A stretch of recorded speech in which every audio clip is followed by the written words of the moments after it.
Kia ora, hello, I'm Philip Duncan. It is Thursday, the 5th of June. Thank you for joining me.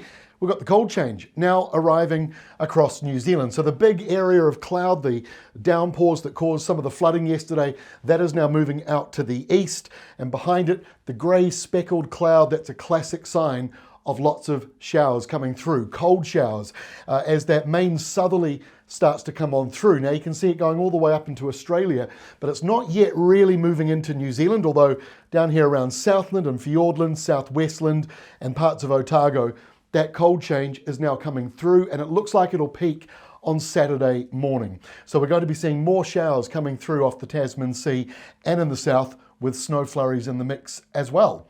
Here is the situation this evening. So we've got a pool of low pressure around the New Zealand area, a large high departing to the east. That's where all that warm subtropical air was. So now that is moving away from us, and in comes the cold southerly portion over the next few days. This is going to be hanging around until the start of next week. And the good news is, if you don't like the cold, subtropical winds again return by Wednesday of next week, because there is another low pressure zone coming in towards us. But for now, southerly winds are the next main portion, and of course that means temperatures are going to drop. So this is the frost map, but it's also below zero. It doesn't mean everyone in the purple will get a frost, but it does mean the temperatures are very likely to go down below zero. That means you might be seeing some snow flurries in there. Other places it might just be a bit windy for you to actually get frost to form.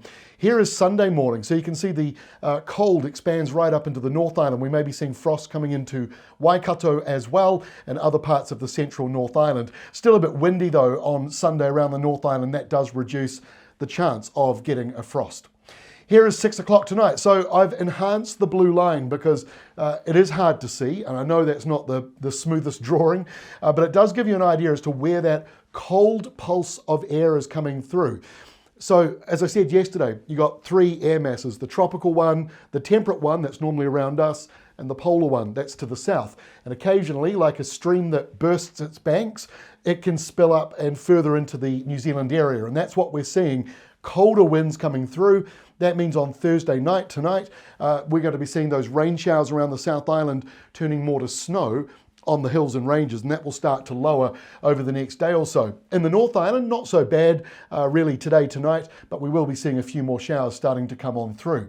Let's jump forward to lunchtime Friday. So the colder change pushing further up towards the North Island. You'll start to get some squally or just some heavier showers coming in off the Tasman Sea as we go through Friday for the western side of the North Island, and that's a southwesterly wind. But at the southern end, down around Wellington, winds are going to turn more southeasterly, and that's because this high pressure zone coming in south of the country is changing the airflow and curving it around as a cold southeasterly. And this is the area where we may start to see the snow flurries lowering, and also the chance of sleet and hail coming right down into sea level. Places like Dunedin or parts of Dunedin, Gore, Queenstown, those areas are more likely to get some snow, but whether or not it's a huge amount or a small amount, that's a lot harder to lock in, because it will be borderline in some areas. But wintry weather all the way up the eastern side of the South Island. The western side, the sun starts to come back out again because of the easterly flow that is blowing through.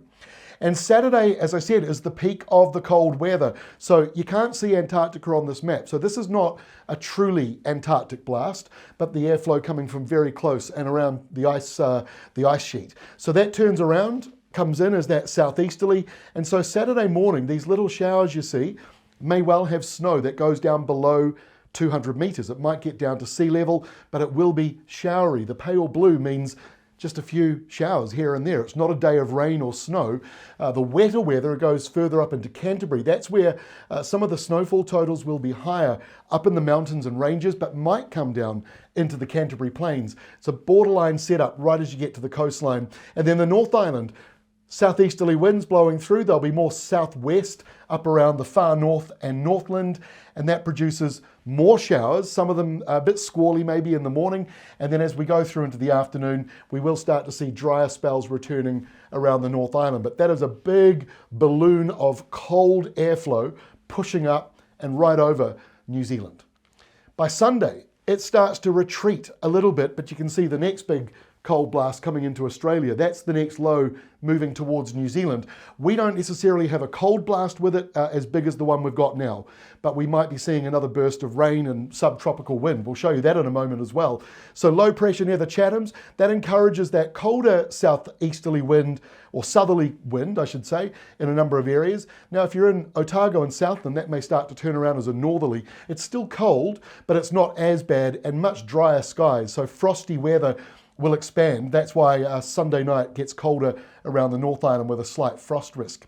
So let's go into next week. The cold stuff does start to retreat. The blue line is still here around parts of the North Island, but as we go through the day, that moves further away off us, and this new low develops in the Tasman Sea.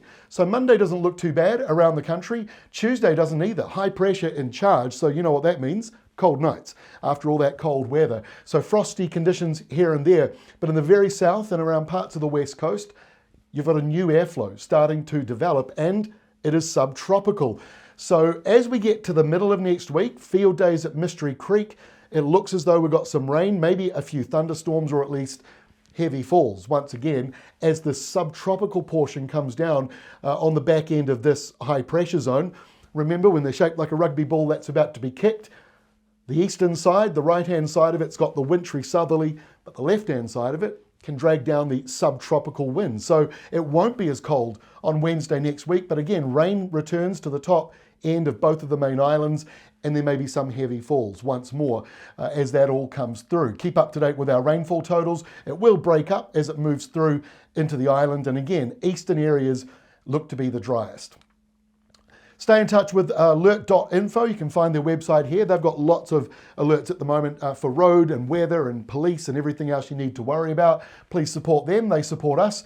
And also, of course, the Met Service official warnings and watches. This was the map when we recorded. It may have changed by the time you look at it. You can find that on our free app and our website. It doesn't look as busy as it was yesterday, but now we're getting that colder portion coming in that could affect some of the alpine passes, and of course still a bit windy around the eastern side of the country.